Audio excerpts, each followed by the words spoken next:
ঠিক আছে। তো আজকে আমরা একটা নতুন টপিক নিয়ে কথাবার্তা বলবো। সেটা হচ্ছে আমরা ওএসআই মডেল। এটা একটা নতুন কনসেপ্ট। তো এটা নিয়ে আমরা একটু কথা বলবো আজকে থেকে। তো এই ওএসআই মডেল মূলত কি? এটা সম্পর্কে আমরা আগে জানি। ওএসআই মডেল যেটার ফুল ফর্ম হচ্ছে ওপেন স্ট্যান্ডার্ড ইন্টারকানেকশন, যা আইএসও অর্গানাইজেশনের মাধ্যমে এরা এই প্রণোদনা দেওয়া হয়েছে। আহ, এখানে আমরা তিনটি ওয়ার্ড, যেখানে ওপেন স্ট্যান্ডার্ড ইন্টারকানেকশন, এটা সম্পর্কে একটু বুঝি। ওপেন মানে হচ্ছে আপনার এটা সবার জন্য উন্মুক্ত, মানে যে কোনো ডিভাইস হোক হোক সেটা আবার লিনাক্স, উইন্ডোজ, এনিথিং, সবার জন্য উন্মুক্ত এটা। আর স্ট্যান্ডার্ড যেরকমটা এখন বললাম, লিনাক্স বা Linux, Windows, Mac, doesn't matter, সবার জন্য এই আপনার ওএসআই মডেলটা আপনার উন্মুক্ত আছে। আর ইন্টারকানেকশন এটা হচ্ছে আন্তঃসংযোগ, অর্থাৎ আপনার যত ডিভাইস আছে এই সবগুলো ডিভাইসের মধ্যে আন্তঃসংযোগ করার জন্য মূলত আমরা এই ওএসআই মডেলটি ব্যবহার করে থাকি। আহ, আন্তঃসংযোগ বলতে আমরা সাধারণত বোঝাতে চাচ্ছি যে আমার ডিভাইসটা যে কোনো ভ্যান্ডরেরই হোক না কেন, হোক সেটা সিসকোর, মাইক্রোটিক, বা হোক সেটা যে কোনো একটা Linux machine, Windows machine, doesn't matter, এটা এই মডেলের মাধ্যমে আমরা একটা জায়গা থেকে আরেকটা জায়গায় আমরা ডাটা ট্রান্সফার করতে পারবো। ওকে, ওএসআই মডেলটা কি আমরা এবং কেন এটা আমরা ব্যবহার করব সেটা সম্পর্কে আমরা একটু জানি। আহ,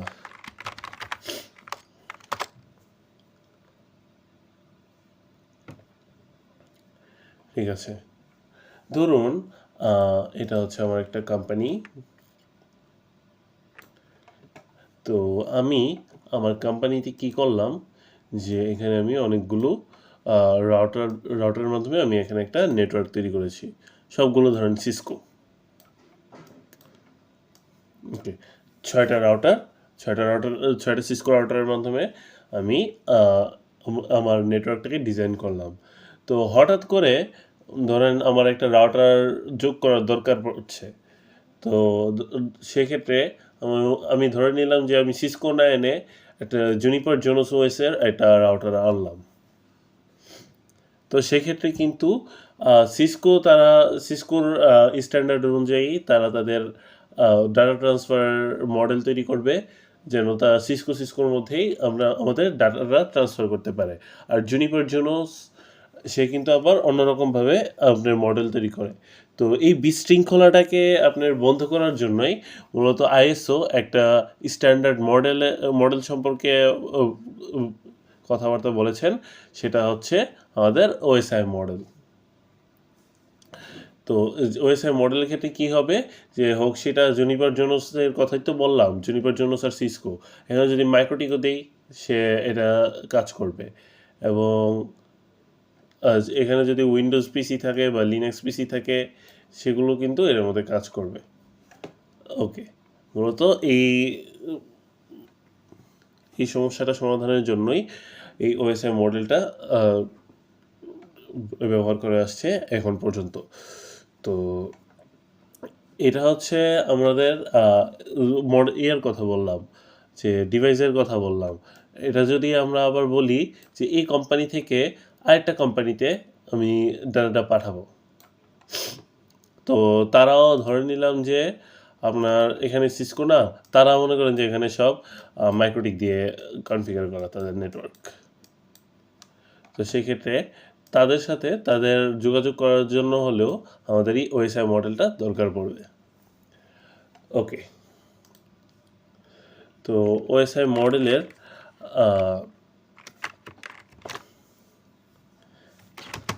যে লেয়ারগুলো আছে সেটা নিয়ে একটু কথা বলি। এর জন্য আমাদের ছয়টা 7টা লেয়ার আছে। একটা সেন্ডারেরও থাকে, রিসিভারেরও থাকে।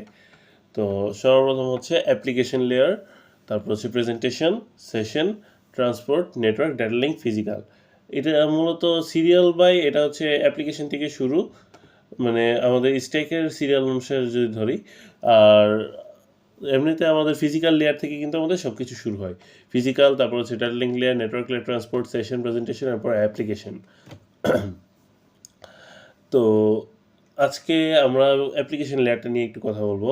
তো আগে আমরা ওএসআর লেয়ারটা সম্পর্কে একটু জানি। যে অ্যাপ্লিকেশন লেয়ার এটা হচ্ছে আমাদের ইউজার ইন্টারফেসে, এটা আমাদের অ্যাপ্লিকেশন লেয়ারটা ইউজার ইন্টারফেসে কাজ করে। আমরা যাই ব্যবহার করি না কেন, হোক সেটা ওয়েব ব্রাউজার, হোক সেটা আমার এই পাওয়ার পয়েন্ট, সব কিছুই কিন্তু আমাদের এই ইউজার ইন্টারফেস এই অ্যাপ্লিকেশন লেয়ারে কাজ করছে।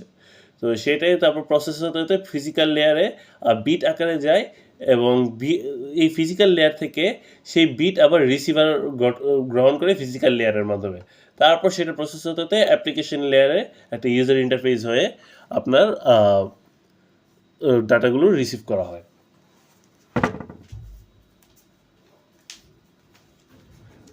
ওকে, তো আজকে আমরা অ্যাপ্লিকেশন লেয়ারটা নিয়েই একটু কথাবার্তা বলবো। তো আচ্ছা, এটাতে আমরা আসতেছি, এই এইচটিটিপি এবং এইচটিটিপিএস নিয়েও কথাবার্তা আছে। আমরা যে মেইল করি, আমরা বিভিন্ন জায়গায় মেইল করে থাকি।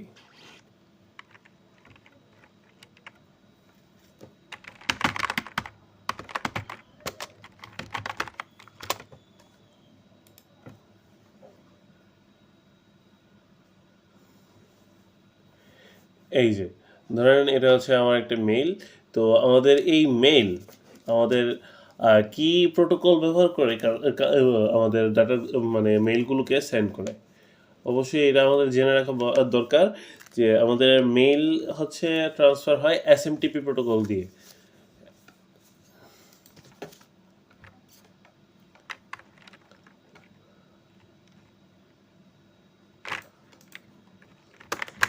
SMTP,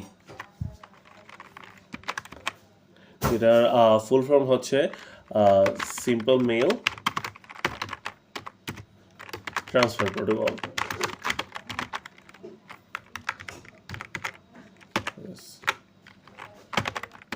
protocol. ওকে, আমরা এই এসএমটিপি প্রোটোকলটা ব্যবহার করেই আমরা কিন্তু আমাদের এখান থেকে বা আমাদের জিমেল থেকে আমরা মেল সেন্ড করে থাকি। ঠিক আছে, এই কম্পোজের মাধ্যমে যখন আমরা মেল করব তখন সেখানে আমরা এসএমটিপি প্রোটোকল ব্যবহার করি। আর রিসিভ করার ক্ষেত্রে আমরা দুই ধরনের প্রোটোকল ব্যবহার করে থাকি। একটা হচ্ছে আমরা POP3 ইউজ করে থাকি, দেখাচ্ছি আপনাদেরকে।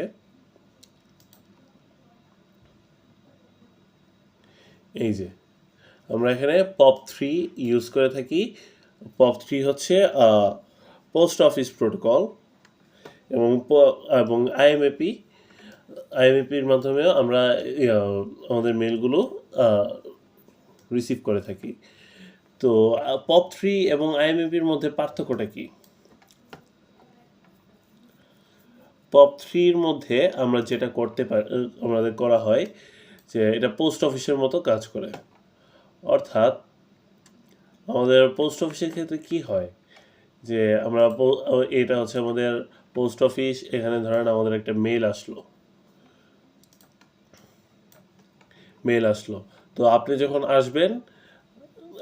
আসবেন তো সেক্ষেত্রে কি করে যে পোস্ট অফিসের কাছে যে মেলটা আছে এটা সরাসরি আপনাকে দিয়ে দেয়, এবং তাদের এখানে আপনার এই মেইলের কোনো চিহ্নই থাকবে না।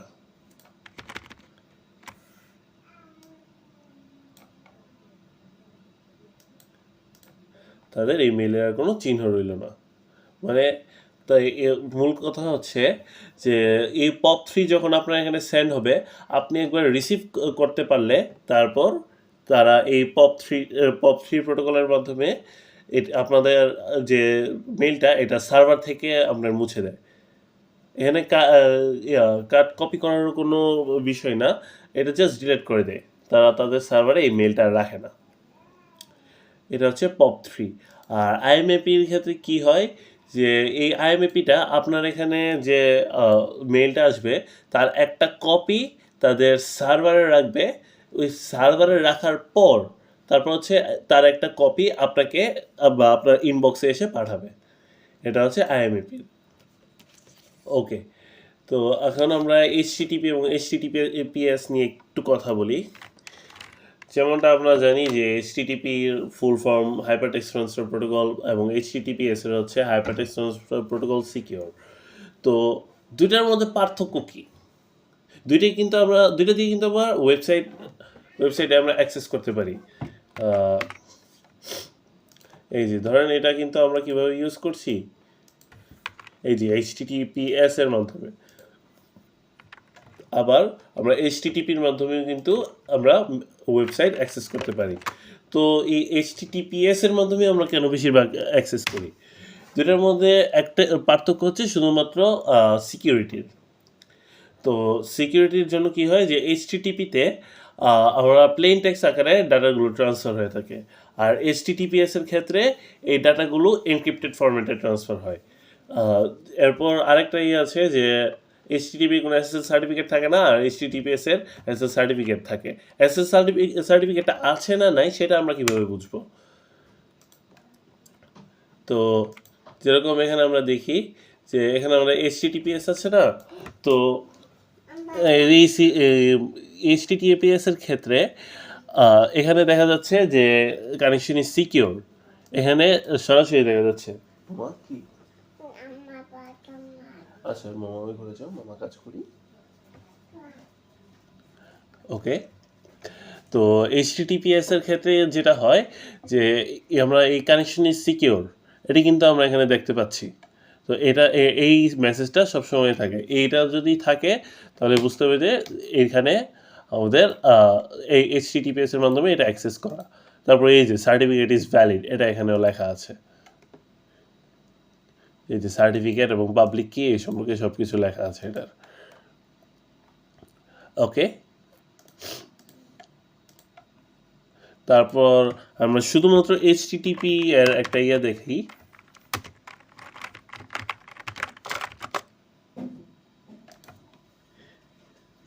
এই যে শুধু এইচটিটিপি যদি আমরা অ্যাক্সেস করি তো সেক্ষেত্রে এই মেসেজটা দেখাবে নট সিকিউর। অর্থাৎ এটার জন্য কি হয় যে আল্লাহ না করুক, যদি আপনি কোনো একটা ক্রেডেনশিয়াল আপনি আপনার ওয়েব ব্রাউজার থেকে দিচ্ছেন, আপনি ধরেন আপনার ওয়েব ব্রাউজার থেকে আপনি একটা ক্রেডেনশিয়াল দিচ্ছেন। ক্রেডেনশিয়াল বলতে কি বোঝাচ্ছি, ধরেন আপনার ইউজার আইডি পাসওয়ার্ড এটা আপনার দিচ্ছেন। তো সেক্ষেত্রে কি হয় যে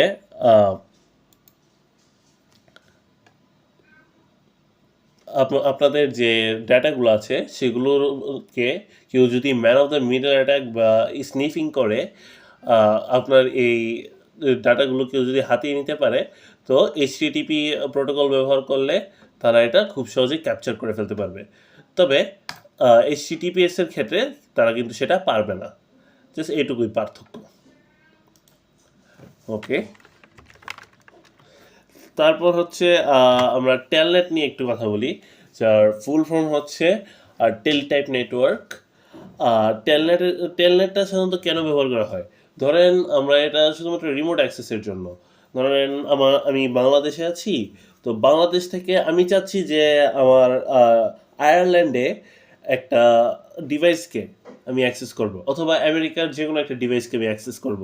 তো সেক্ষেত্রে আমরা টেলনেটকে ব্যবহার করে থাকি। অনেক সময় আমরা আরও এনক্রিপ্টেড একটা ফরম্যাট ব্যবহার করে থাকি, কারণ টেলনেট একটু আনসিকিওর। কারণ হচ্ছে যেমনটা দেখতে পাচ্ছি যে এটার ইউজেস হচ্ছে to access another device remotely in plain text. অর্থাৎ প্লেইন টেক্সট আকারে এই টেলনেটটা আমাদের ডাটা ট্রান্সফার করে থাকে। এটাও কিছুটা এইচটিটিপি এবং এইচটিটিপিএস এর মতোই, তবে টেলনেটের ক্ষেত্রে সেটা ব্যবহার করা হয় এসএসএইচ, যেটার ফুল ফর্ম হচ্ছে সিকিউর শেল। আর এটা ইউজ করা হয় যে যে কোনো একটি ডিভাইসকে রিমোটলি অ্যাক্সেস করার জন্য এনক্রিপ্টেড ফরম্যাটে এটা আমরা এসএসএইচ ব্যবহার করে থাকি। ওকে, তো টেলনেট এবং এসএসএইচটা নিয়ে একটু করি, কথাবার্তা বলি। Just a moment.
ওকে,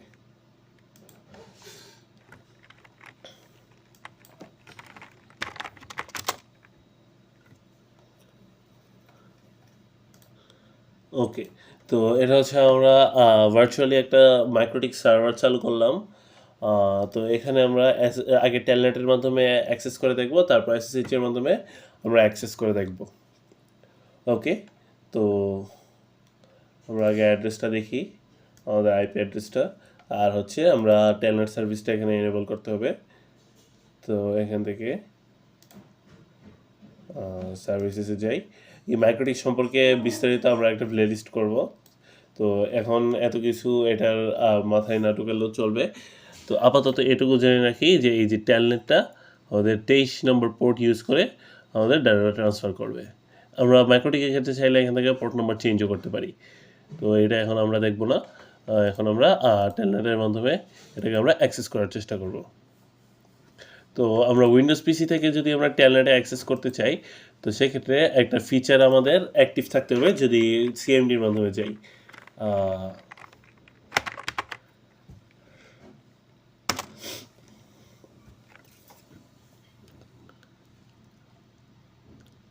এই যে টেলনেট ক্লায়েন্ট, এটাকে আমাদের অ্যাক্টিভ করতে হবে। তারপর হচ্ছে আমরা টেলনেটের মাধ্যমে আমাদের সিএমডি থেকে অ্যাক্সেস করতে পারবো।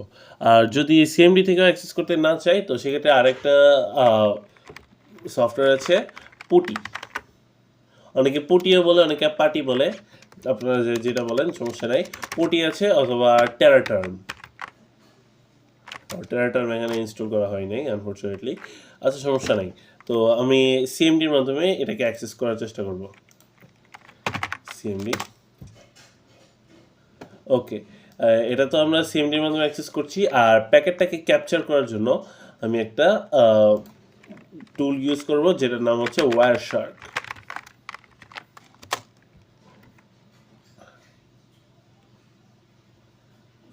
মূলত এটাকে ব্যবহার করে আমাদের যত প্যাকেট ক্যাপচার দরকার সবগুলো করা হয়। তো আমাদের সুইচটা হচ্ছে এটা, এটার মাধ্যমে আমি অ্যাক্সেস করার চেষ্টা করব। তো স্টার্ট করলাম টেলনেট। আমাদের আইপিটা কত? 172.20.25.204। আমার নিজেরই মন থাকবে না।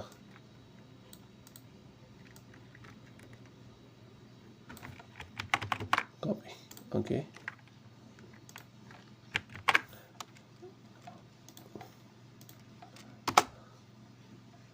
ওকে, লগ ইন করতে বলছে, অ্যাডমিন, পাসওয়ার্ডটা দিলাম, এই যে।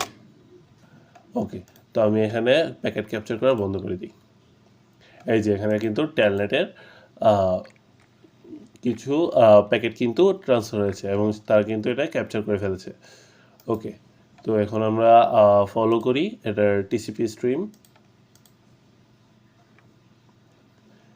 এই যে এটার পাসওয়ার্ডটা কিন্তু এখানে দেখা যাচ্ছে, অ্যাডমিন, দেখতে পাচ্ছেন অবশ্যই। আর পাসওয়ার্ডটা দেওয়া আছে এই আইটিবিডি নামে, আমি পাসওয়ার্ডটা দিয়ে রেখেছি। তো এভাবেই কিন্তু তারা এই টেলনেটের মাধ্যমে প্যাকেটগুলো ক্যাপচার করে ফেলে এবং টেলনেট এটা কিন্তু প্লেন টেক্সট আকারে ডাটাগুলো ট্রান্সফার হচ্ছে। ওকে, তো এখন আমরা এসএসএইচ এর মাধ্যমে আবার ট্রাই করব।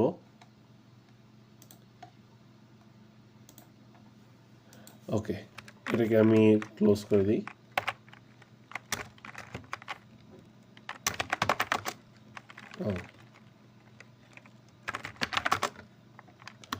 ওকে, কুইট করলাম। তো এখন এসএসএইচ এর মাধ্যমে আমি করি admin@IP অ্যাড্রেসটা, সরি,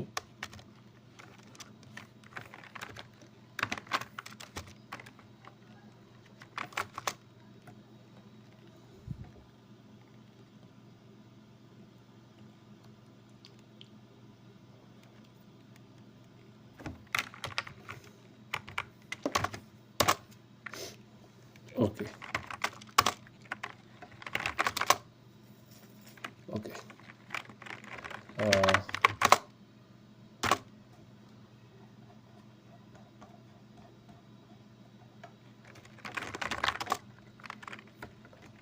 আচ্ছা প্যাকেটটা ক্যাপচার হয়নি। বন্ধ করে আবার ক্যাপচার করার চেষ্টা করছি। ওয়ারশার্ক,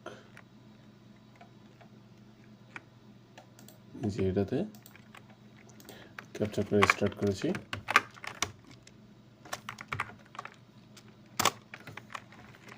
এই যে SSH ভার্সন 2 এটা কিন্তু তারা ক্যাপচার করা শুরু করেছে। ওকে, আমাদের কাজ কিন্তু এখানে শেষ, ক্যাপচার করার কাজ। তো আমরা এখন এটা TCP স্ট্রিমটা ফলো করি। কি বুঝতে পারছেন? হ্যাঁ, এটাকে আবার এনক্রিপ্ট করা সম্ভব। যদি এটাকে আপনারা ডিক্রিপ্ট করে আপনারা ইউজার আইডি এবং পাসওয়ার্ডটা জানতে পারেন, তো সেক্ষেত্রে কিন্তু আমাদের এটাতেও কিন্তু কাজ হবে না।